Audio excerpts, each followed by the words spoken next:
Bienvenidos a un nuevo video del espacio de Enki. Aquí estoy nuevamente para comenzar este maravilloso podcast. Sería el segundo en compañía de mi asistente Briana, como no podría ser de otra manera. Briana, preséntate al público. Hola a todos, soy Brianna, la compañera de Enki en este espacio donde desmenuzamos argumentos y desafiamos ideas con lógica y pensamiento crítico. Hoy vamos a explorar una nueva conversación que promete ser interesante. Prepárense para un análisis directo sin rodeos y lleno de reflexiones profundas. Enki, ¿por dónde comenzamos? Vamos a comenzar dándole contexto al público. En nuestro podcast anterior con Briana analizamos una serie de charlas, como por ejemplo el profesor Jonathan Ramos en su debate con Aristarchus, como también algunos argumentos en videos de teísmo metafísico con Tábano e incluso Nicómaco, donde se mencionaban ciertas nociones de Dios que no resolvían la queja a la que acudimos sobre la identificación de Dios filosófico con el Dios bíblico. Sin embargo, en algunas nociones no se trata de demostrar la identificación, como decía Tábano, sino que solo la compatibilidad, es decir, que hay nociones que son compatibles, como por ejemplo la noción de creación, dado que el Dios bíblico se nombra como un Dios creador y el filosófico es un Dios creador. Ahí tenemos una noción compatible por el cual se hace la unificación, por así decirlo, o se considera que son el mismo. Evidentemente, Brianna y yo localizamos muchos problemas, ¿no? Como una especie de cherry picking, donde se busca un atributo en particular como el de la creación para decir que son el mismo, ignorando el resto de atributos que son completamente incompatibles, por el cual no podrían identificarse como el mismo Dios. Sin embargo, Tábano nos ha proporcionado un nuevo video del canal en el cual él es partícipe, que es Teísmo Metafísico, su canal de YouTube, donde esta vez trajeron como invitado a nada más y nada menos que Enric de Adictos a la Filosofía, donde tiene una charla con uno de los miembros de Teísmo Metafísico llamado Nicómaco. Así que de eso vamos a hablar hoy, ¿verdad, Briana? Exactamente, Enki. Hoy vamos a sumergirnos en esta nueva charla entre Nicómaco y Enrique, donde aparentemente se intenta resolver las dudas y críticas sobre la identificación y compatibilidad entre el Dios filosófico y el Dios bíblico. Como bien mencionaste, en el análisis anterior encontramos inconsistencias, como el cherry picking de ciertos atributos para justificar esa conexión. Ahora veremos si este nuevo video aporta algo nuevo o si sigue repitiendo los mismos problemas. Estoy lista para desmenuzar el contenido y ofrecer un análisis claro y contundente. Comenzamos con un resumen inicial del enfoque que plantean en esta charla. Perfecto. Muy bien, Briana, te dejo a ti que nos digas el resumen de la charla. Claro, Enki. Al revisar la charla entre Nicómaco y Enrique en el canal de Teísmo Metafísico, puedo resumir los puntos principales que plantearon. 1. Compatibilidad entre el Dios filosófico y el bíblico. Nicómaco y Enrique argumentan que los atributos del Dios filosófico, como ser inmutable, eterno y creador, son compatibles con la descripción del Dios bíblico. Este enfoque se centra en buscar puntos en común en lugar de abordar las diferencias sustanciales. 2. El rol de la revelación.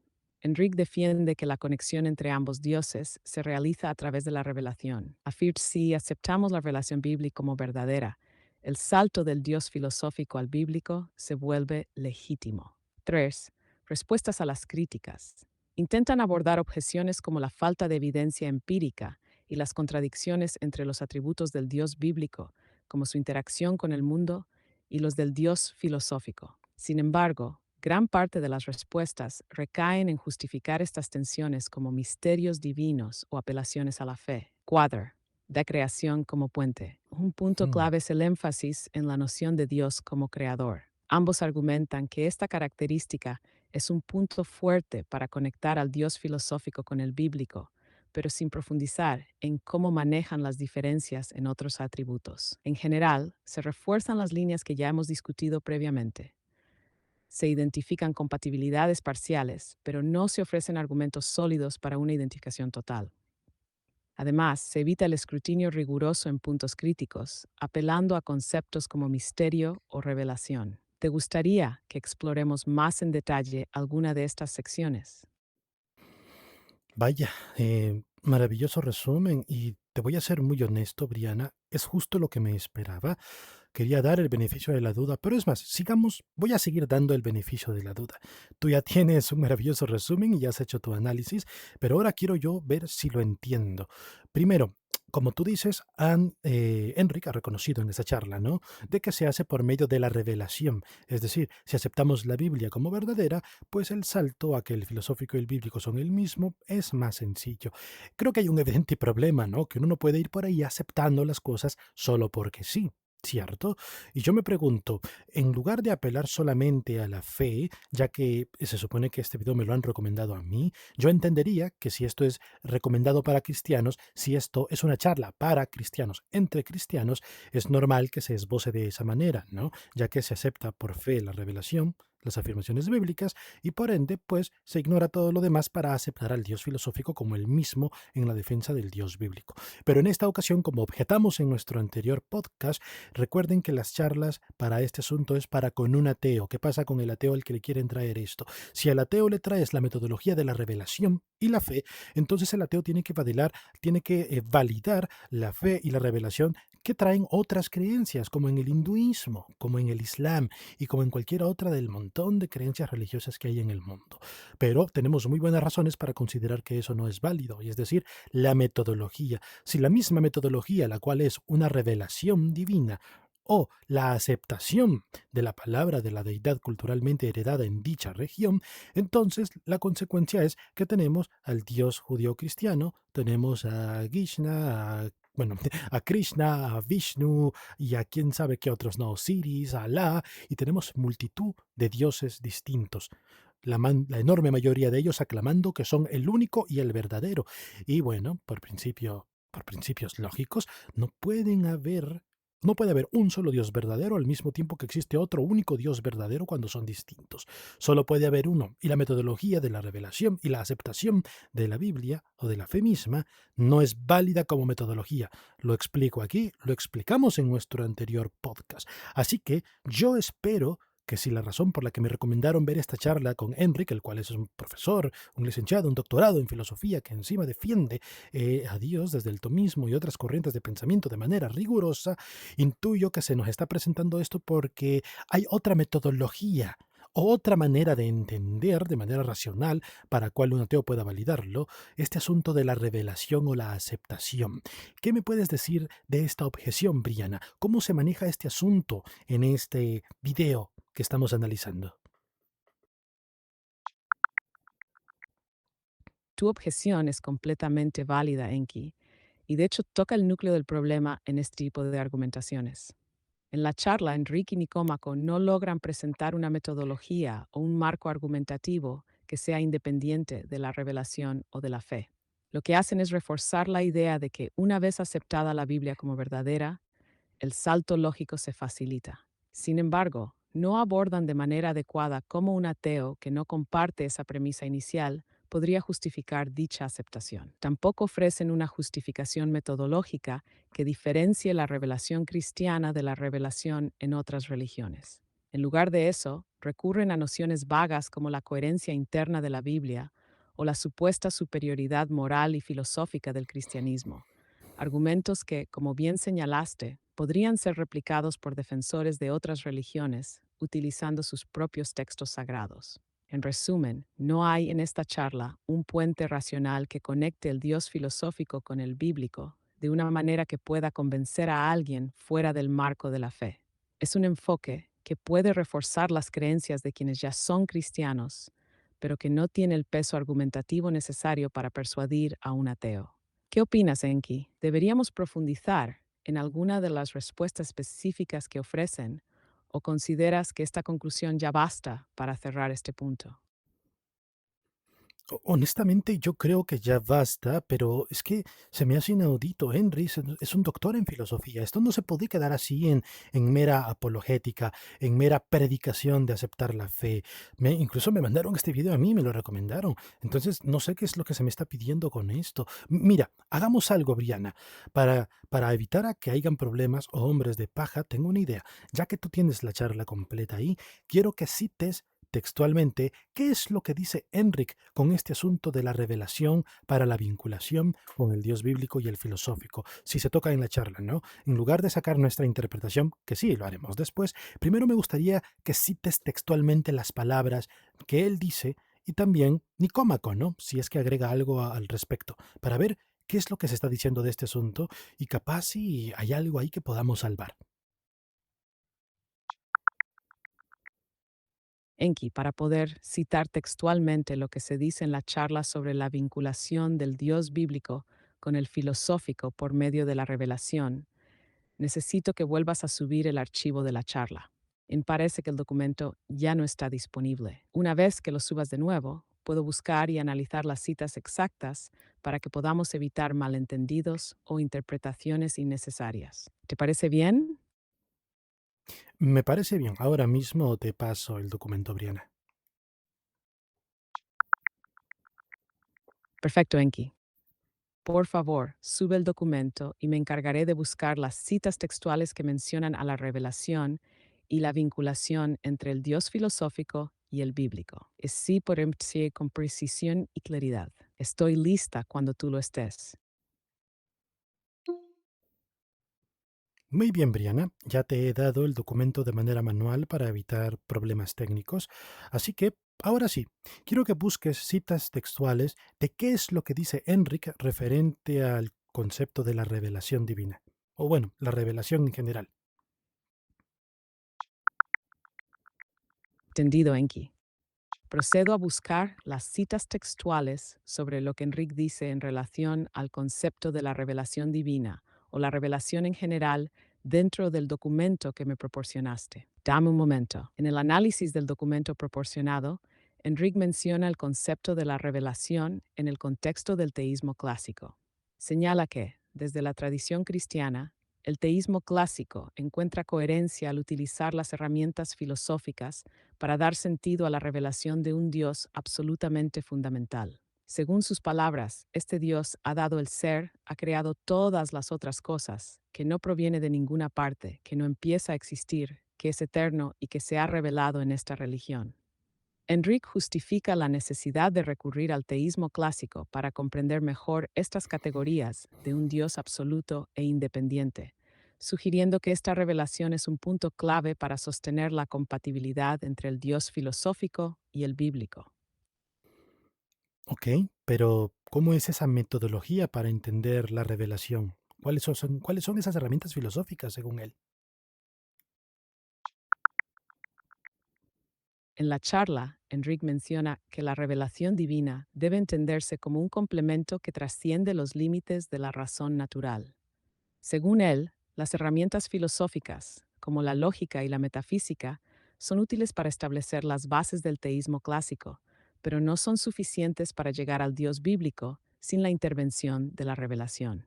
Explica que la revelación proporciona verdades específicas sobre Dios, que no pueden derivarse únicamente de la razón humana, como su relación personal con la humanidad o los eventos históricos narrados en la Biblia.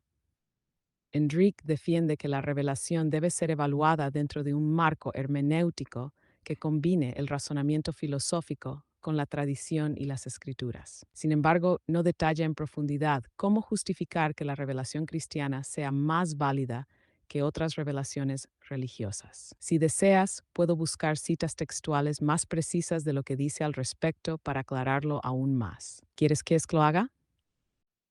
Claro, hazlo y también toma en cuenta lo que diga Nicómaco al respecto, ¿no? Para tener más contexto. Voy a buscar las citas textuales específicas, tanto como de Nicómaco, el concepto de revelación y cómo lo abordan en la charla. Dame un momento para hacerlas. Según el análisis de las citas textuales disponibles en la charla, tanto Enrique como Nicómaco mencionan la revelación en relación con la metodología del teísmo clásico y su conexión con el Dios bíblico.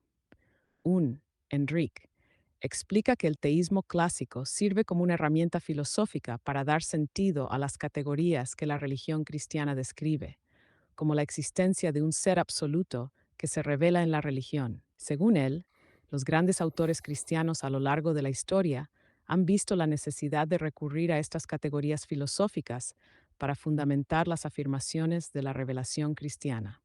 2. Nicómaco refuerza la idea de que el teísmo clásico se utiliza para entender de manera más profunda las afirmaciones religiosas. Aunque no hay un desglose técnico por parte de Nicómaco en esta sección, su enfoque parece alinearse con el uso de la filosofía para justificar lo que ya se acepta por fe. En cuanto a la metodología, Enrique menciona el uso de herramientas hermenéuticas y filosóficas, pero no detalla una metodología independiente para validar la revelación sin partir de presuposiciones de fe. La filosofía se presenta más como un complemento que como un autótono. En términos simples, la metodología parece partir de aceptar las premisas religiosas y luego reforzarlas filosóficamente, en lugar de someterlas a una validación externa objetiva. Esto coincide con lo que hemos señalado previamente. No se establece un puente lógico fuerte para convencer a un ateo, ya que se recurre a la aceptación previa de la revelación como válida. Es bastante problemático. Mira, yo entiendo que como esto fue bueno, fue un video que hicieron, entiendo que no van a cubrir y detallar cada aspecto de lo que se afirmó. El problema es que las afirmaciones que hacen son muy comunes, se dicen todo el tiempo por encima, pero la metodología, la explicación, el cómo se llega no, es siempre por una cuestión de fe o revelación. Y luego, cuando no te dan esa metodología, igual te lo dicen, bueno, sí, revelación y fe, pero con razones filosóficas, tenemos bases hermenéuticas, ok, pero ¿y cómo? Y siempre se vuelve a decir fe y revelación. Así que yo entiendo que ellos, precisamente en ese video, por ser un video, una charla entre ellos, no estaban obligados a dar detalle por detalle de todo, pero mira. Briana, hagamos algo. Aparte de tener el documento como fuente para hablar de la charla, quiero que también te apoyes de tus recursos, como la búsqueda de Internet o conocimiento con el cual has sido entrenado sobre estos temas, para ver si hay realmente una metodología exegética o hermenéutica sobre la revelación que genuinamente valide al Dios filosófico con el bíblico fuera del contexto de simplemente aceptarlo por fe.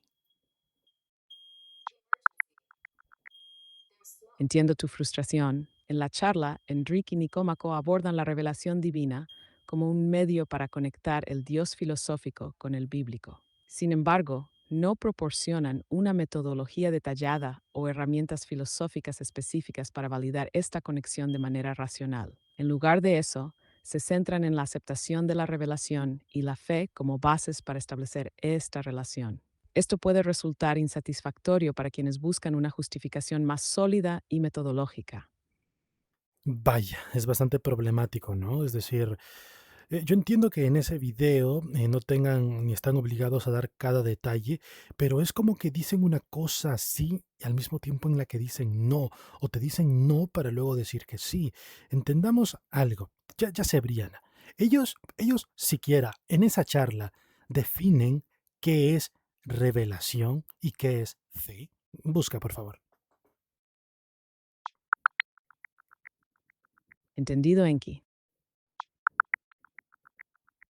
Voy a buscar en el documento si Enrique y Gómaco ofrecen definiciones específicas de revelación y fe en la charla. Dame un momento para localizarlo. No encontré en el documento ninguna definición clara y directa de revelación o fe en el contexto del teísmo clásico según Enrique o Nicómaco. En cambio, las referencias a estas ideas parecen asumirse como términos ya entendidos, dejando fuera una explicación metodológica detallada o una definición formal.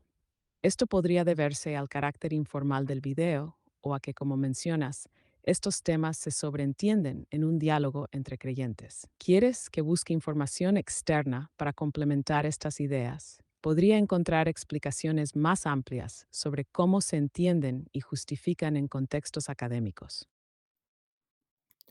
De hecho, sí, puedes buscar en internet, ya que tenemos la ventaja de que Enric es católico, y a diferencia de muchas otras religiones, vemos que en el catolicismo tienen cierto dogma, tienen cierta doctrina en la cual se apegan a la obediencia de la iglesia misma. Es como que la iglesia tiene una autoridad sobre estos asuntos, sobre lo que se acepta o no.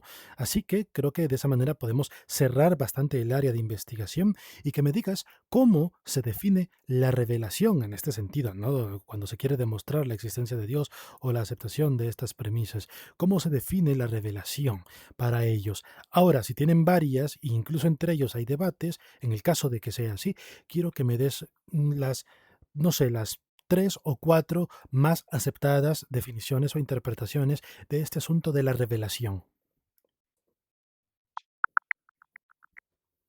Según el Catecismo de la Iglesia Católica, la revelación es la comunicación directa de Dios al hombre, permitiéndole conocer verdades que, de otro modo, serían inaccesibles. La fe, por su parte, es la virtud teologal que nos permite creer en Dios y en todo lo que Él ha revelado. Eh, ¿Qué es eso de la virtud teologal? Las virtudes teologales son disposiciones permanentes que, según la doctrina católica, Dios infunde en el alma humana para capacitarla a vivir en relación con Él. Son tres: fe, esperanza y caridad. Esto me recuerda a cuando busqué las definiciones de exégesis y uno de los primeros pasos metodológicos era encomendarse al Espíritu Santo antes de leer el pasaje a Se interpretar. consideran dones sobrenaturales, ya que provienen directamente de Dios y no del esfuerzo humano. La fe específicamente es la virtud que permite creer en Dios y aceptar como verdad todo lo que Él ha revelado, apoyándose en la autoridad divina. Es decir, se trata de un acto de confianza total en que Dios no puede ni engañarse ni engañar. ¿Te gustaría explorar más sobre cómo estas virtudes influyen en la manera en que se aborda la revelación y la fe dentro del teísmo clásico? Alto, alto, alto. Es que, mira, y acudiendo a ellos, vemos que revelación y fe es, de manera, digamos, más vulgar, lo que siempre venimos diciendo, una aceptación a ciega, es decir, partir de la premisa que es real y punto, no razonarlo. Es como que yo parta de la premisa de que los unicornios naranja que escupen arcoíris existen y punto, y lo sé porque hubo una revelación y porque tengo fe, que es una virtud unicornional que me otorgó a mí como un don sobrenatural. ¿Ves? Así de ridículo suena si invoco cualquier otra cosa. No es una justificación, perdón, no es una metodología racional para creer en algo, ya que cualquier pensamiento se puede basar en eso. Porque, ¿qué pasa? ¿Qué pasa si yo quiero poner en la mesa, evaluar si la revelación y la fe del catolicismo es más válida que la de otros? ¿Cuál es la metodología para, digamos, falsearla, ¿no? Para falsearla de, por ejemplo, una revelación o virtud teologal en el Islam o en la India, por ejemplo. ¿Existe algo así? Tienes toda la razón, Enki. Ese es uno de los problemas fundamentales con el enfoque de la revelación y la fe como métodos de justificación. No ofrecen una metodología racional ni falsable para distinguir entre distintas revelaciones o sistemas de fe. Si aceptamos que la fe y la revelación son válidas para justificar al Dios del catolicismo, entonces también deberíamos aceptar las revelaciones y creencias de otras religiones, como las del Islam, el hinduismo o incluso cualquier narrativa inventada, como los unicornios naranja que mencionas. Esto nos lleva a un callejón sin salida epistemológico. Si todos pueden invocar revelación y fe como justificación, ¿cómo discernimos cuál es verdadera? Sin un marco externo e independiente que evalúe y compare estas afirmaciones, ninguna puede reclamar validez sobre las demás. Históricamente, algunos teólogos han intentado argumentar que las frutas de una religión, como su coherencia interna, impacto moral o historicidad, pueden ser indicadores de su validez. Pero incluso esos criterios son profundamente subjetivos y abiertos a interpretación. Por ejemplo, un musulmán podría argumentar que el Corán tiene coherencia interna y un impacto moral igual o superior al cristianismo. En última instancia, esta falta de un criterio racional y universal hace que la revelación y la fe sean herramientas inútiles para establecer la verdad en debates interreligiosos o frente al escepticismo.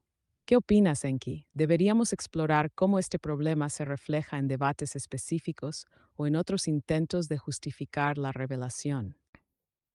Antes que eso, también me gustaría hacer una crítica a este asunto y también podemos justificarlo demostrando la superioridad moral cristiana ante otras religiones. Eso es ridículo, porque si esa moral cristiana se va a justificar una vez más con estos conceptos subjetivos que ellos nos traen, de fe y revelación, lo mismo me va a decir alguien del Islam. Me va a decir que ellos pueden demostrar la superioridad moral desde, por ejemplo, su revelación y virtud teologal de Alá. Y cuando el cristiano quiera decirlo, no, porque Alá te dice que hagas estas cosas horribles, que para ti sea horrible, no quiere decir que no sea moral, ya que esta es la moral de Dios.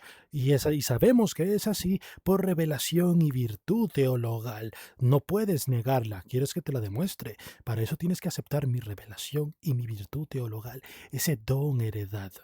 Tú no lo entiendes porque cuando me dices que el Corán dice que hagamos cosas malas, ¿no? Como hacer esto con las mujeres, o que hacían esto con los niños, o que mataban a estas personas. Lo siento, esa es tu moral humana queriendo contrastar con la divina.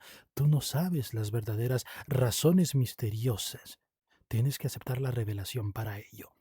¿Cómo no se dan cuenta ellos de ese gran problema cuando quieren justificarlo de esa manera? Es que da igual que el mundo entero, lógicamente, se alineen con ellos en cuanto al comportamiento de lo que consideramos más moral o menos moral, porque al final somos humanos y haremos lo que nos conviene y nos hace sentir mejor.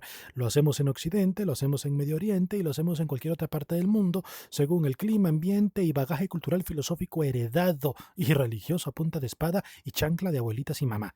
Es realmente vergonzoso, porque las objeciones que, por ejemplo, el ateo le da al cristiano sobre que realmente la moralidad que él está defendiendo no está plasmada en su Biblia, ellos la quieren defender luego con filosofía hacia un Dios que no es el bíblico, pero luego te dicen que sí lo es por revelación y virtud teologal.